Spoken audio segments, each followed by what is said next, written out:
Bum bum bum bum bum bum bum bum bum bum bum bum bum bum bum bum.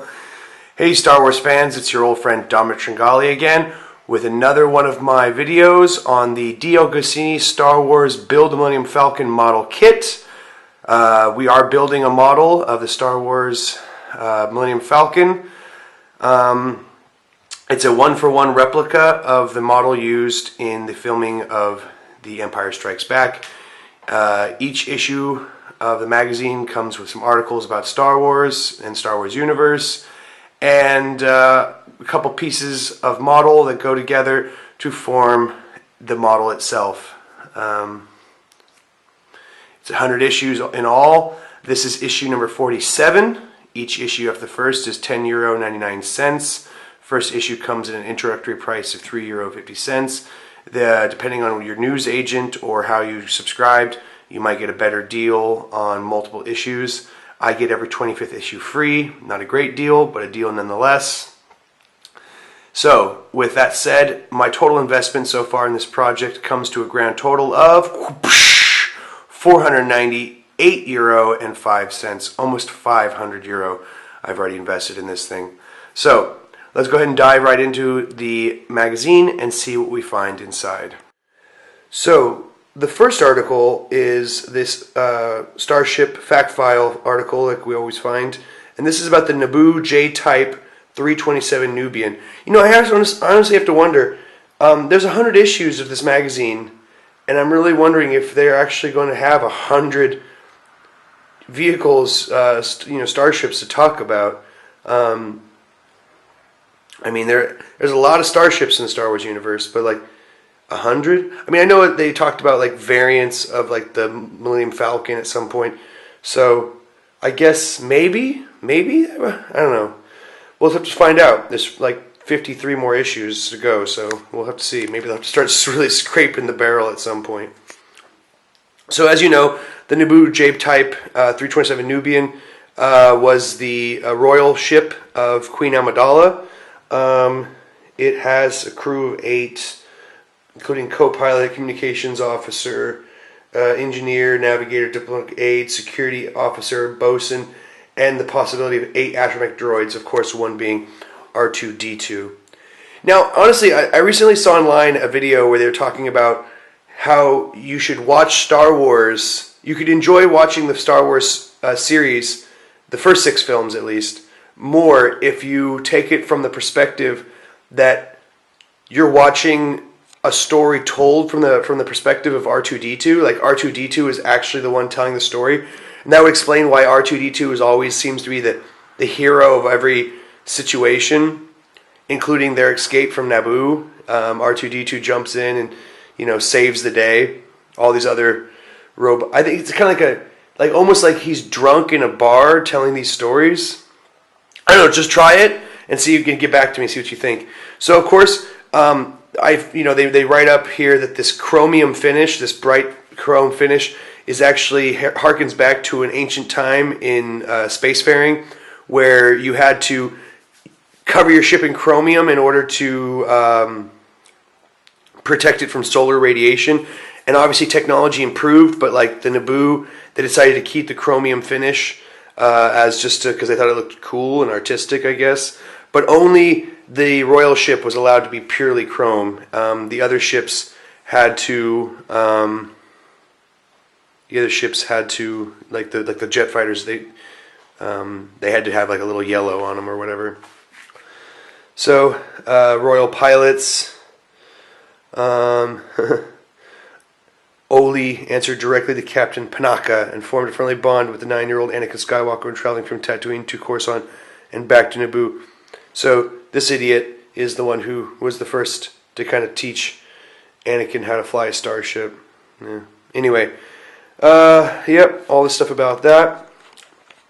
Nothing more really I found in the.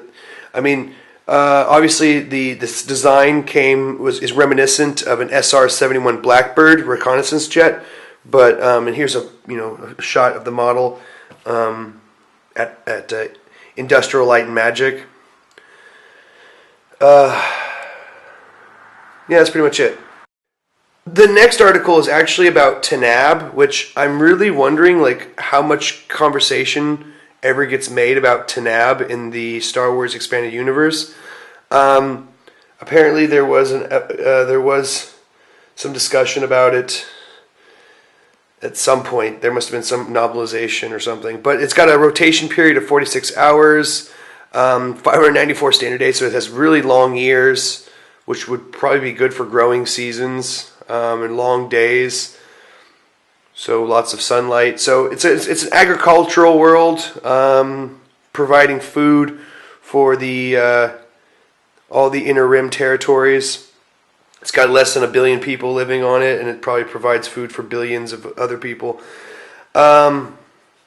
So, as you may know about Taanab, is Lando Calrissian gets named a General Calrissian, and he says this had something to do with that little, how does he put it, that little maneuver at the Battle of Taanab, so, I don't know. It's just, I don't know very much about Taanab at all, other than apparently it's an agricultural planet, so that kind of makes Lando Calrissian's story even a little more boring, I guess.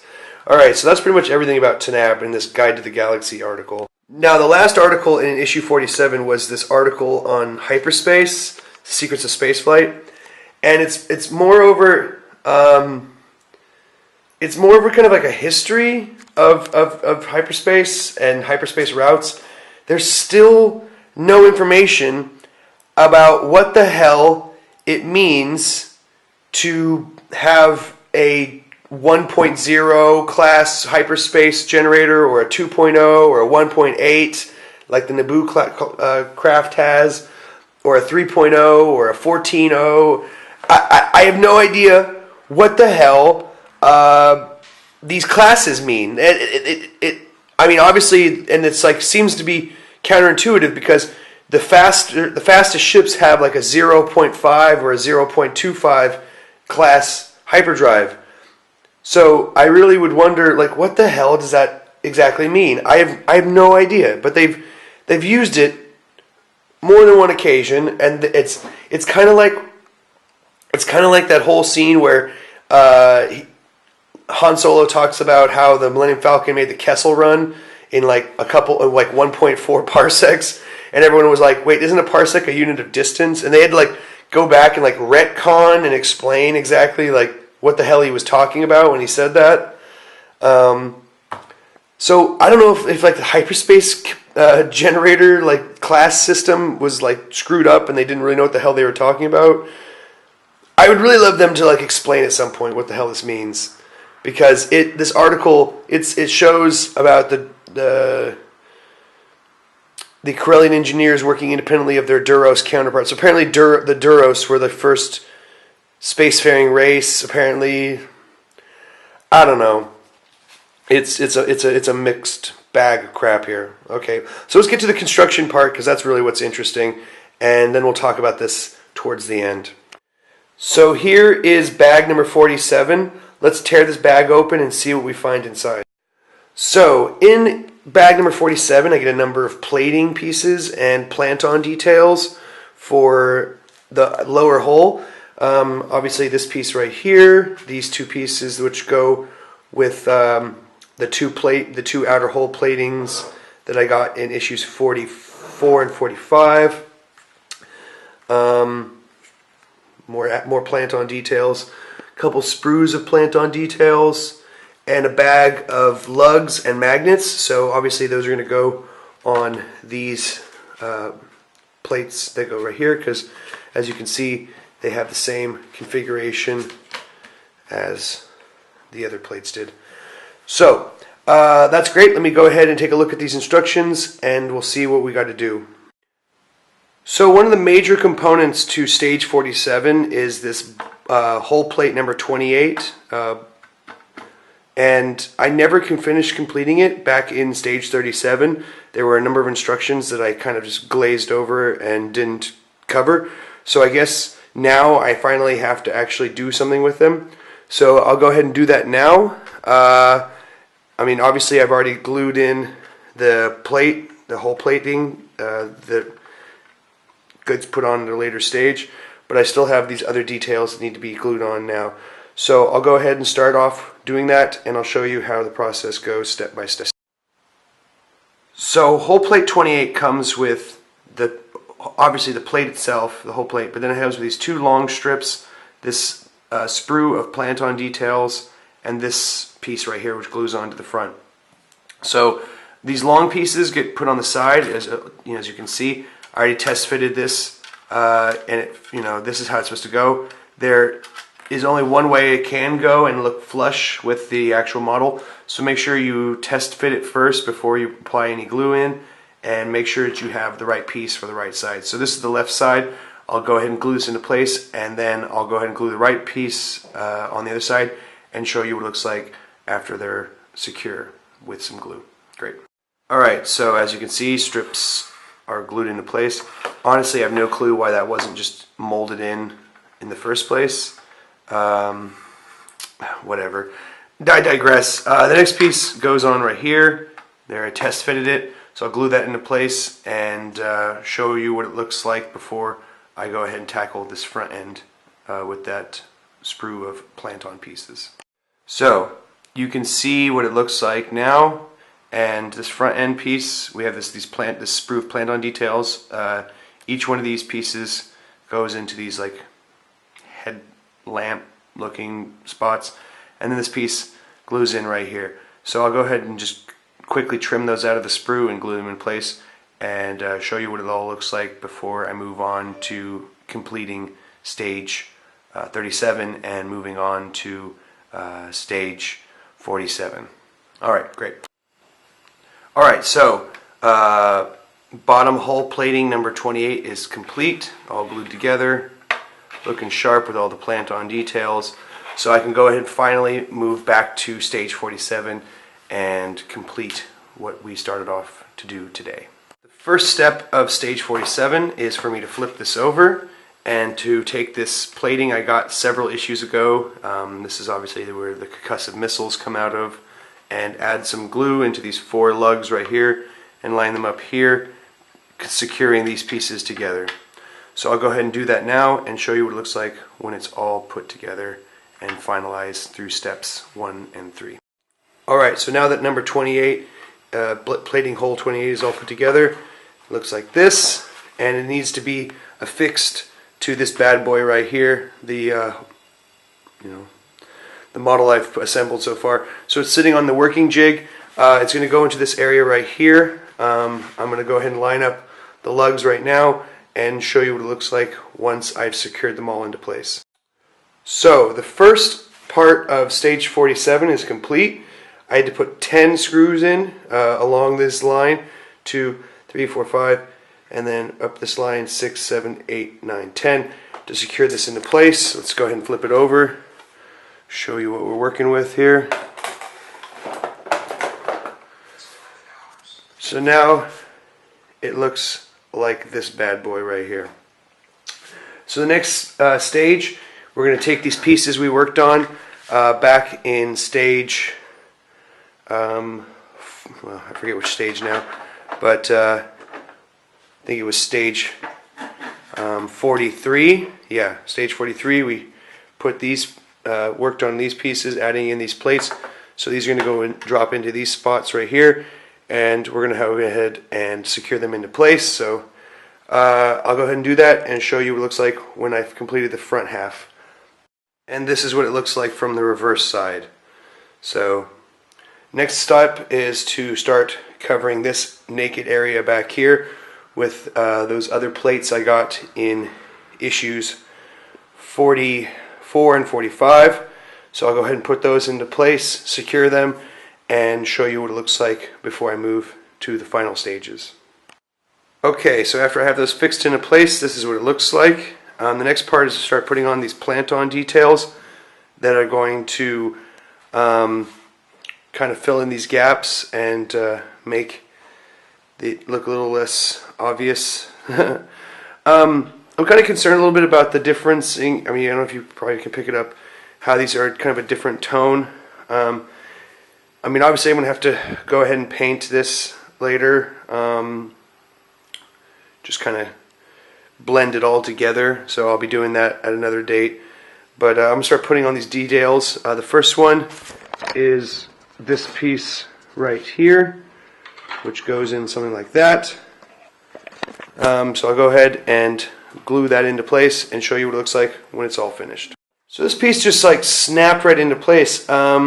It's supposed to be glued in, but I can't get it out anymore, so I'm just going to leave it as is. It's tight, really tight in there.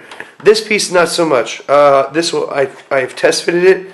This is how it glues into place, so I'm going to go ahead and do that right now, and then show you what it looks like before after I test fit the next piece. So the back is almost all finished. I've test fitted these 3 pieces into place. I'm going to glue this into place, and then I'm going to go ahead and put the glue in and the lugs into these spots like we did with the paneling here in stage 43. Alright, great. So as you can see, I went ahead and put the 4 metal posts into all these spots. The next is to put the magnets, the small rare metal magnets, into these 4 spots here, and then the paneling will actually clip into place magnetically. Great, so I'll go ahead and do that and show you what it looks like when I have the panels back in place. So now I have the plates in place, and I've test fitted this machinery pieces from issues 44 and 45 that I constructed into place. There's 4 lugs on the opposite ends of each of these, so they go in like this, 1, 2, and 3. So I'll take them out in the reverse order, 3, 2, 1, and then glue them into place, and that will leave only one last step before I complete stage 47. The very last step of stage 47 is to take these pieces right here and glue them into this area right here. Alright, so go ahead and do that now and show you what it looks like once those pieces are in place. So after stage 47, you can see this is what I have completed. It looks very nice. This is the bottom half, obviously, all lined up. You have these detailed shots from the back. I mean, I like how everything, all the plating and the add-on plant-on details, they all kind of hide the fact that this is a multi-part kit and really makes it look official.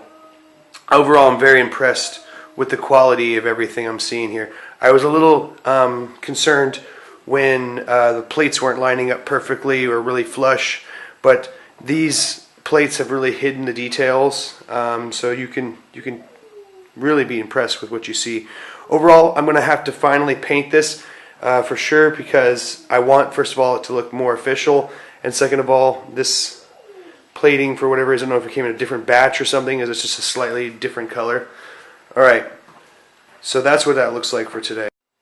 So that's it for issue 47, build stage 47. Join me next time for stage 48. I'll be doing actually stage 48 and 49 as one issue together, because that's the issues where we'll be adding on that last piece of hull where the turret will be, the centerpiece, and we'll be putting on a number of plant-on details as well. And then I probably will start talking about the actual painting process that I wish to undergo real soon, or at least get that started.